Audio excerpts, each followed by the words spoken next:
Good morning. I just read the coolest news.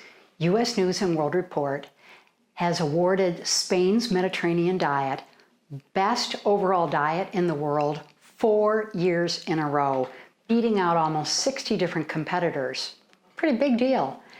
And people ask me the same kinds of questions. What do you eat in Spain? What makes it so healthy? So I thought it'd be fun to chat a little bit about that to start off the season right.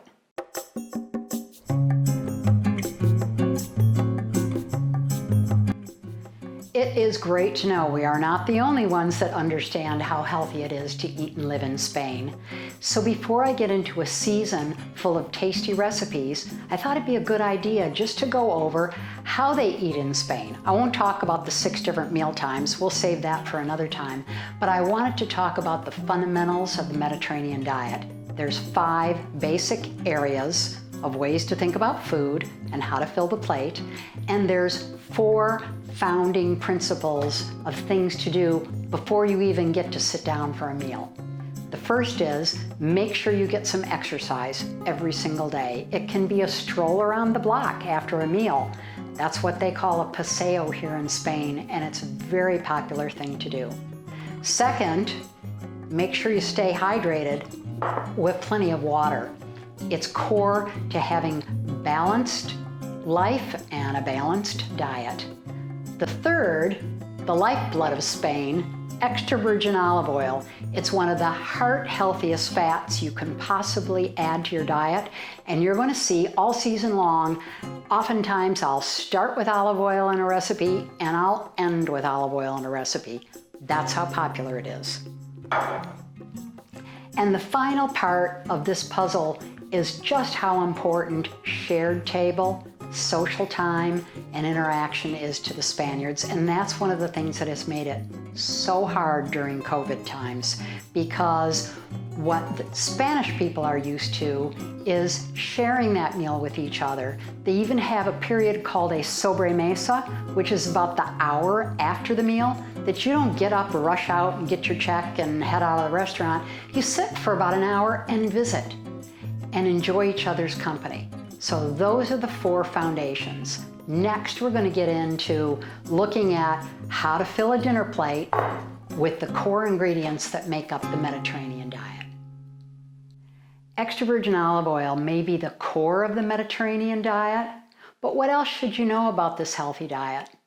Oftentimes, people describe the Mediterranean diet as a pyramid.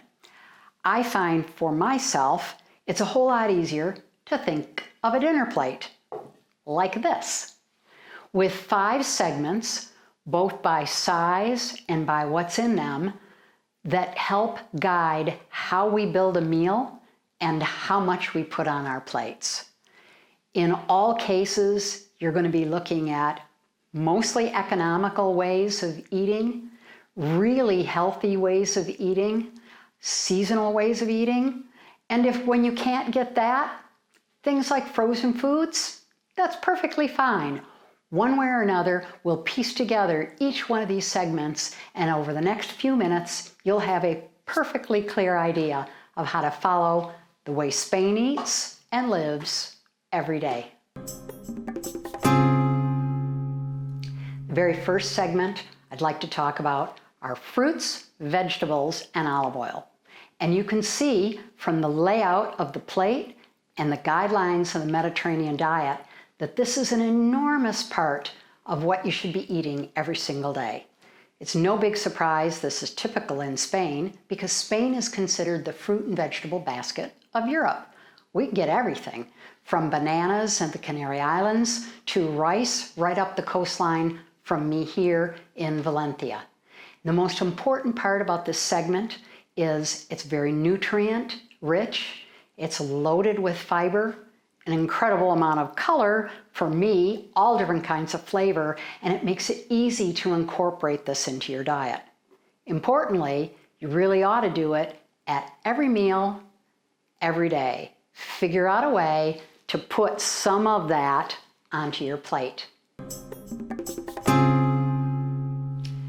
The second segment of the Mediterranean way to eat every day is just as large as the fruit and vegetable section, but it includes some of my favorites: whole grains, bread, potatoes, rice, protein-packed beans, lentils, nuts, seeds. All of these things help make a foundation on the plate for whatever kind of dish you're doing. And I think over the past year, everyone has embraced the idea of pantry staples like beans, legumes, lentils, garbanzos, because all those things are both economical, they're easy to store, and they're loaded with protein. So when you're thinking about that diet, make sure you're putting these things into the mix every day, a couple of times a day.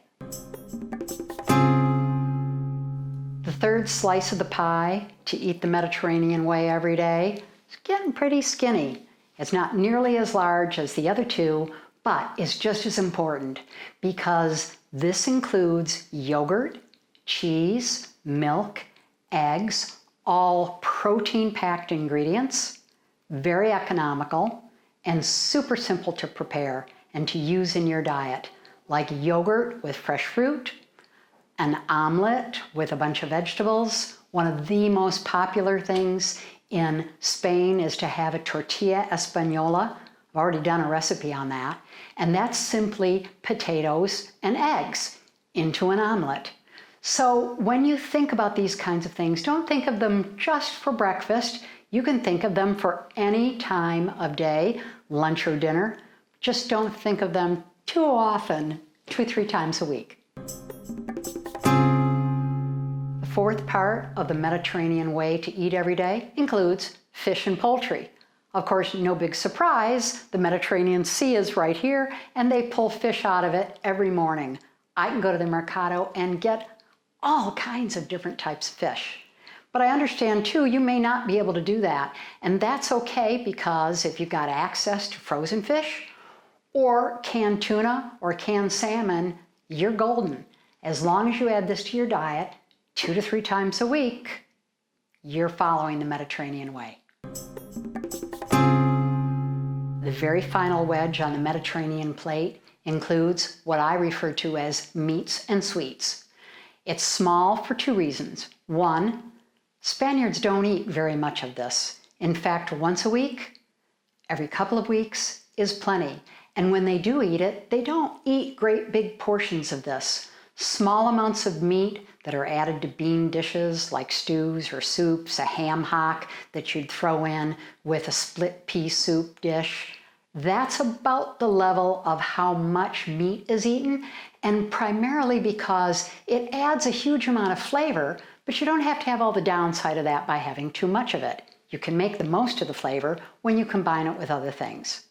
As far as desserts go, I'm a bit of a chocolate freak, and chocolate's okay on this diet, but I will also tell you it's just as typical for a Spaniard to have a piece of fresh fruit after a meal as it is to have a slice of cake. In fact, it's much more likely to have a piece of fresh fruit. So that summarizes it. But now let's talk about a few incidentals that don't actually appear on that circle, but that are very much a part of the diet as well. There are 3 other things about Spanish lifestyle and diet that didn't actually make it on this plate. And the first is a glass of red wine. You'll see that written in Mediterranean diets. It's perfectly permissible, 1 a day. You don't have to have it if you don't want to. Just know that that option is there. A second thing to think about is make sure when you look down at that plate that it's filled with color, that it's balanced well, it's got plenty of protein, and mostly that it's got a lot of flavor. That's what Spaniards are awesome at doing. They take humble ingredients, they might be ordinary, and they make them into extraordinary dishes. And the final point is, make certain when you sit down to eat, if you've got the option to do it with friends and family, that is very much the Mediterranean way. Enjoy each other's company and enjoy the food at the same time. During the upcoming season, I hope you get the chance to join me while I turn theory into practice, making some incredibly tasty dishes, all based on Spain's amazingly healthy Mediterranean lifestyle.